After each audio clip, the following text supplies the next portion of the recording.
What's up YouTube, BMR here, and today, as you can see, we finished the Atomic DRZ version 2 build. I have the car fully assembled. I was able to plug it in and test to make sure that the tires spin, the servo responds, so it's all good there. Haven't had a chance to test drive the car yet, but as I said guys, the car is fully assembled, so I want to give you guys my build thoughts, my opinions, how the experience went for me, what issues I ran into it, how I overcame those issues, and basically what you should be looking out for if you're assembling your DRZ version 2 kit or if you're looking to buy one.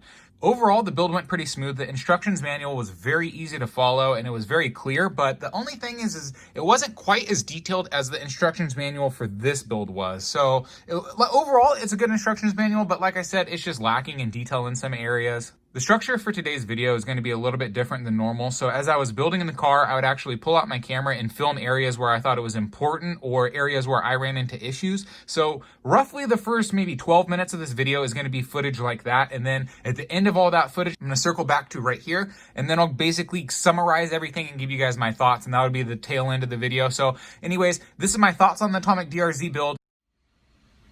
First little issue I've ran into so far is you're supposed to get this little crank here with zero gap whatsoever, but on mine, it's borderline impossible. It looks like my plastic is slightly warped. I'm struggling to get these pieces to mate without, just using normal pliers and stuff without snapping this carbon fiber. It's hard to pick up on camera, but as you guys can still see, there's still a little bit of a gap right there in between these two units. And it's just because the quality control on this piece was so dodgy. I mean, look how misformed this thing is, and it's just really frustrating to me because they say, basically they're pointing out this part and highlighting it and making sure that it's a critical part, and their quality control department was straight sleeping on this part. Like, how did this get through? It's just, that's kind of frustrating with me. So this is the first issue I've ran into, but we're going to soldier on. I think it's fine, but still the fact is it's not 100% seated like it should be. Took an insane amount of sanding and chiseling and scraping to get this bearing to sit flush in here, since that molding, that injection mold there was all jacked up. So anyways, I just used this X-Acto knife right here and scraped the heck out of it, sanded the snot out of it, and now she looks like it's working. I mean, it's as good as I'm gonna get it.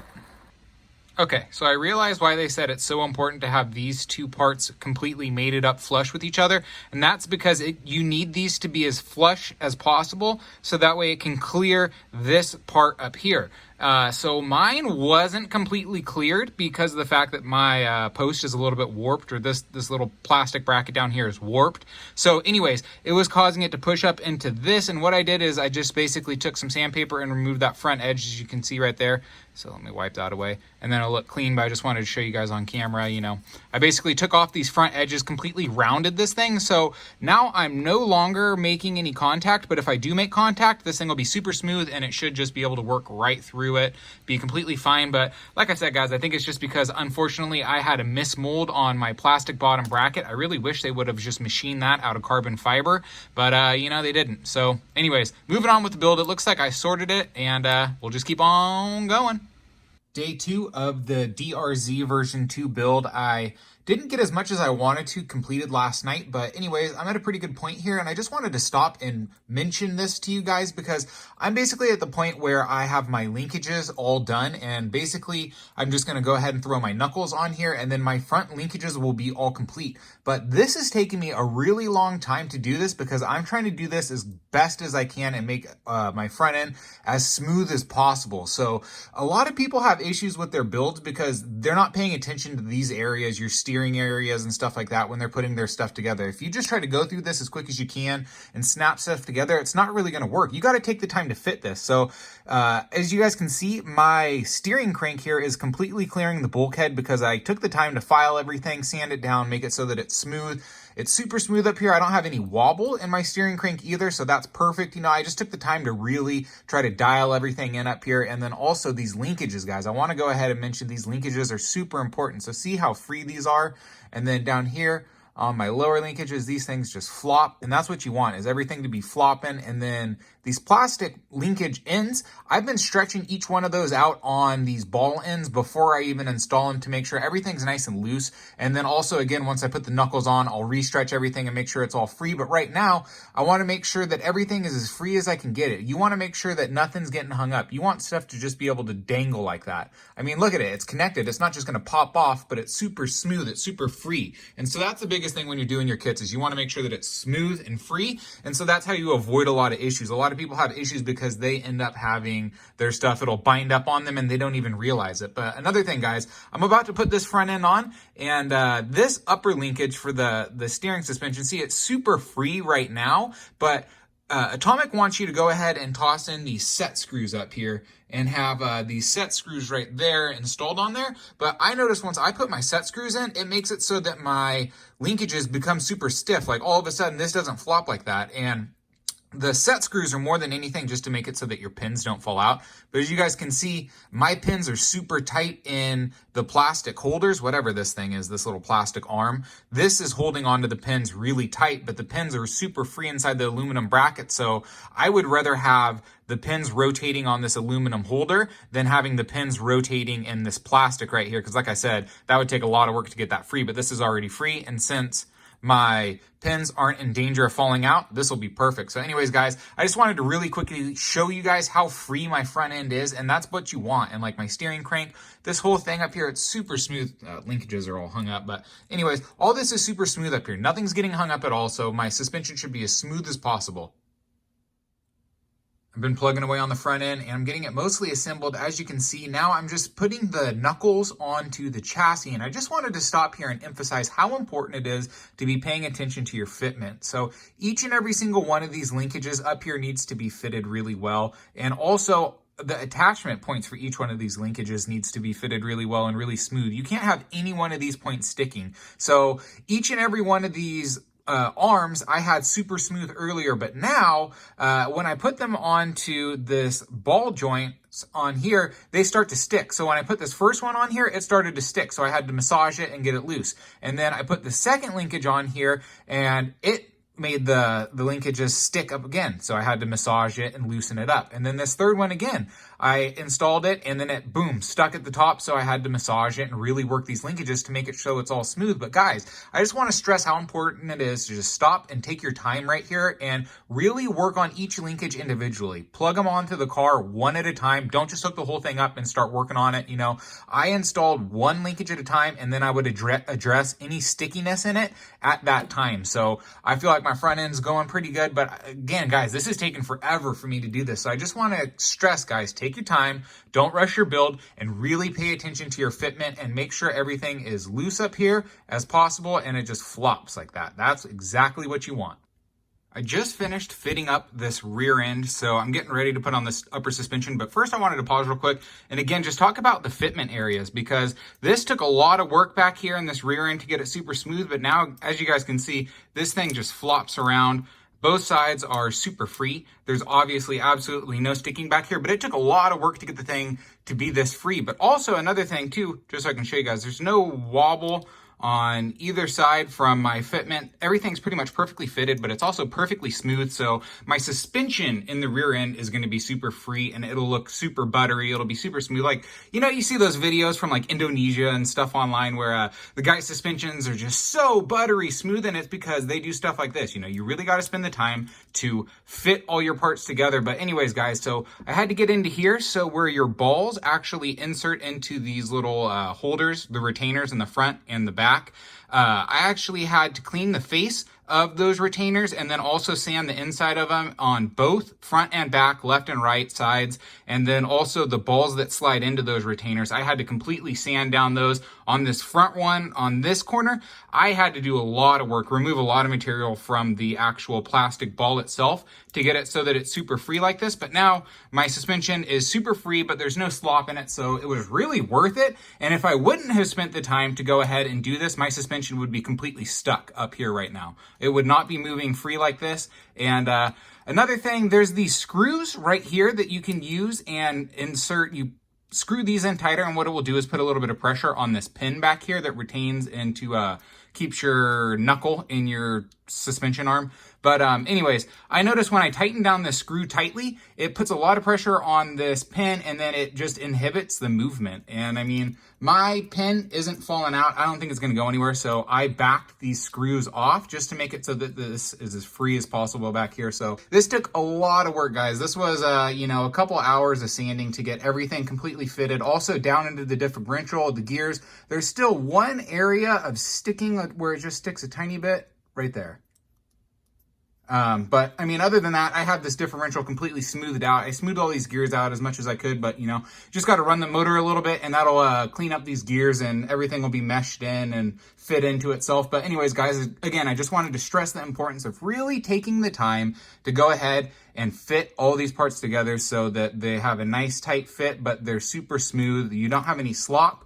So that's one of the things that works in Atomic's favor as far as the parts being not necessarily molded the best, is that you can really fit them. There's a lot of material there to work with. So make the most of it, guys. Now that it's all done, I just wanted to give you guys a quick example of what your rear end should look like. So just want to show you guys how free this is back here. I mean, I barely touch it and this thing just falls down. I mean, it does not get stuck anywhere, and that's what you want. So just wanted to basically point that out, guys. Make sure that when you're assembling your rear ends, they look like this. It's this free, it just falls. And so a couple areas to be attentive of is I noticed this area back here. So these screws, as you can see, they're not 100% tightened down, because if you were to push it down, basically if those screws were tightened down all the way, it makes it so the rear end will stick. But if you take off that pressure, it'll fall off. But I also have it tightened down enough that this ball isn't going to fall out of there. So I have that also on both sides. Again, this side's free, but if you put pressure on that, it'll stick at the top. But, you know, so just be mindful of that. And other than that, guys, just take your time assembling your rear end, be patient, and you'll get there.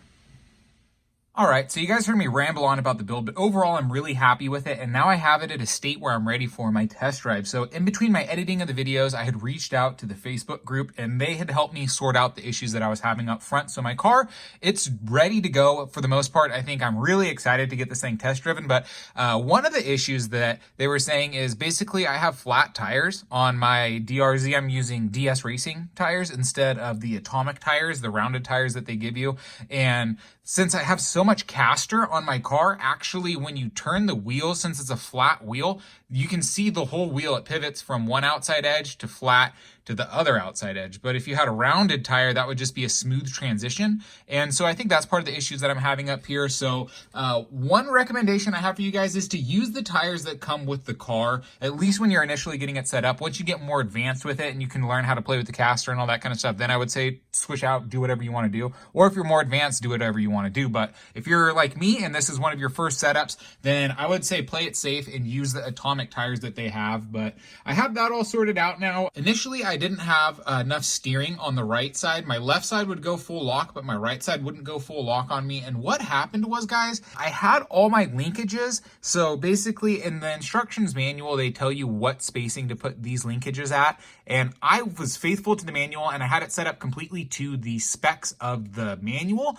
But the thing is there's some tolerance issues with everything, and also where you start the threads on the plastic, I think can influence exactly how far the difference is between the spacing on this and where it reaches the ball head, because I really had to fine tune this and play with it. But now I have my steering working, but originally all my linkages were set to what looked like even settings, but actually this tire was pointed further toe in, and it was also way cambered in too. So now I have it so it's pretty much even, and just by adjusting the left and right sides, making them so that they're balanced, that made it so that I have pretty much even servo throw, and then, or steering angle, not servo throw, sorry guys. The other thing that was giving my build a lot of issues was actually my ride height. And so that was something that I don't think a lot of people put consideration into on their cars, but your ride height is critical for especially these drift cars. They're very, very sensitive. And I didn't have a ride height gauge. I wasn't able to actually measure my ride height. And what I did to work around this was I realized I could grab a 2.5 millimeter Allen key. So the setting that they recommend for the rear end, it's 2.4 millimeters, and this is within 0.1 millimeters. So what I can actually do is I set it so that now, see, this thing just barely can slide under this rear end. And what I did was just basically you set this down and I tightened down my screws until it rested on this, on the Allen key. And then you just back your screws off a tiny bit, and then that makes it so now my clearance is right around 2.5 to 2.6 millimeters. That's good enough for me until I can get a proper gauge. And then the front, as you guys can see, it just barely cannot go under there. So that's a poor man's ride height gauge, is a 2.5 millimeter Allen key. That's what I figured out worked. And hey, if it works, it works. And it made all the difference in my car. So along with getting my linkages and my camber and everything all matched up in the front, as far as having my wheels being equal to each other, balanced, I guess is what it would be called. Ride height was the other thing that was critical. It was crucial, especially with this monoshock. And the thing is, guys, is your monoshock actually sets the ride height. So if you're going to be building a DRZ version 2 and utilizing this monoshock, be very particular with how you're setting it up, because it's really hard to get the monoshock post at the right angle, but then actually tightening down the set screws for it too, that moves it, because it's your set screws actually resting against the face of that post. And so I was fighting with them back and forth. And so what I realized after like 20 minutes of fighting with it was they put these little holes down there. And what you can do is use a really, really thin Allen key and basically hook that in to hold this pin in place. And then you can tighten down these arms. And that helped me for the most part. Ooh, gotta be really careful with this monoshock. It wants to fall apart on you. Whew, there we go. Put it back together. Okay. But either way, guys, so like I was saying, your ride height is crucially important, and a lot of people just don't really consider it. So that's huge as far as getting your servo throw and your balance and your steering angles and all that to match up. Having your ride height programmed in your tires is crucial. So basically, I had some issues with my ride height and my front end settings, but as long as you pay attention to your ride height and you make sure that it's set to the correct positions and that your tires are balanced, then you're going to be good to go for your steering. And so moving on to the back end of the car, another issue that I ran into is actually with my motor. And this seems to be an issue that has plagued me for both of my atomic builds. And as you guys can see right here, basically my motor is at an angle because I have to have it at an angle because this top deck, it doesn't give you enough clearance to have the motor leads, the soldering, all this extra little bit that's on top of it. It doesn't give you enough room to have this position straight up and down. If you have it positioned straight up and down, your top deck is actually going to be pushing down into it, and you just cannot actually physically get it under there. So what I had to do is actually move it, rotate it just a tiny bit. And let me show you on my DRZ version 1. This has the exact same issue where basically you don't have enough space under this deck to put your motor leads and have it clear. And so by rotating it just that little bit, what that actually does is it throws your motor leads into your battery bay. And that caused me a big issue because now I cannot actually fit my battery in that direction. So as you guys can see, look, it doesn't get in there because here, let me go from this angle. Trying to slide it in there, it just makes contact with that lead. And then in the front, you have your servo. So there's just no space for this to get in there. So what you have to do is slide it in on its side, like the 90 millimeter bodies. It gets in there, it's fine, and it's tight enough. And look, it's not going to go anywhere, so I'm fine with it as it is. But the thing is you're supposed to be able to use the battery mounts, the little clips for the 94 millimeter wheelbase, and that's what I have. Is my thing set to the 94 millimeter wheelbase, but I can't use those because of the fact that there's just not enough room. I mean, I guess it's good that Atomic has their tolerances super tight, but it's so tight to the point that you don't have any fudge room for stuff like, leads poking in there, just, 2 millimeters, 3 millimeters. It's enough to throw off your battery spacing, but it's okay, because what you can do is just pull off your posts like I did, and then you can just slide your battery in sideways, and it's not going to go anywhere, and it's going to be fine, but it's just not ideal. So over here on my DRZ version 1, what I did for this one is I was able to slide it forward a little bit more, but what I had to do is take off this screw. So that's another thing that you could do, is basically just loosen up one side, but it wouldn't fit for me. So that's why I had to just put it on its side. So that's going to be about it for this video. I just wanted to go over all the issues that I experienced with my build, assembling and putting it together, and basically give you guys some areas to watch out for when you're building your cars, or if you're just doing some research and you want to figure out, just basically what you're getting yourself into with these builds. It's a lot of work to get the things fully dialed in, but once you do, it's well worth the investment of your time. It's going to take you a while to get this fully tuned in. You're going to bash your head against the table a couple times. You might get a little bit frustrated, but guys, reach out to the Facebook groups. That's what I did, and they saved this build for me. I was really frustrated a few hours ago, but now, just a few hours later, getting the car tuned, getting everything all set in here, getting it pretty much balanced. See, again, this monopost came apart on me. So that's one thing that this monopost is. It's a little finicky. It gets a little frustrating with that thing. That's why I noticed my ride height, it was sitting anyways. So just pay attention to your build, be really mindful of everything, be mindful of all your interactions, make sure that nothing is getting stuck, because if any of your suspension linkages, if any of your anything back here in the rear end, your suspension posts or your suspension arms, if any of that stuff is getting hung up on itself, it's going to give you massive issues. And even one of these back wheels, say one of these is perfectly smooth and the other one catches just a little bit, that's going to be enough to make a difference when your car is sliding, when it's when you're sliding and then you transition to another side. That's going to cause a huge issue for you. It's just going to make it so your car's going to be more likely to spin out and stuff like that, and it's just not going to perform how it should.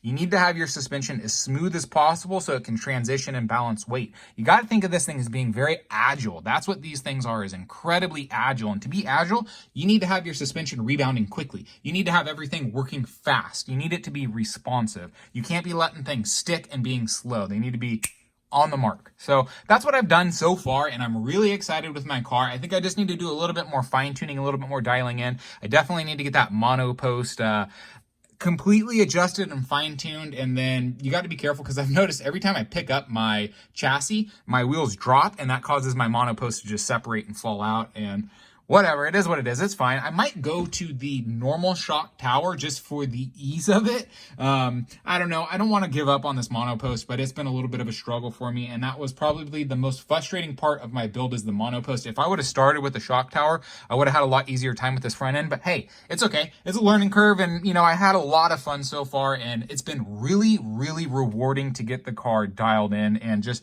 doing that little last bit of fine tuning and setup. So anyways, guys, my next video that I'm going to try to put out is going to be the test drive. So we're going to be able to officially test drive this thing. I think it's going to perform well now that I have all my settings fine-tuned, my ride height and all that kind of stuff. And I also adjusted my endpoints on my car. And then also another thing, I dialed back my throttle. So my throttle's at about 47%. I just feel that it's a lot more controllable, because when you have 100% throttle, your car just picks up a lot of speed. You get a lot more acceleration and momentum, and it just makes it easier to crash. It's a lot more controllable when you have less throttle. So, it's that whole adage, less is more.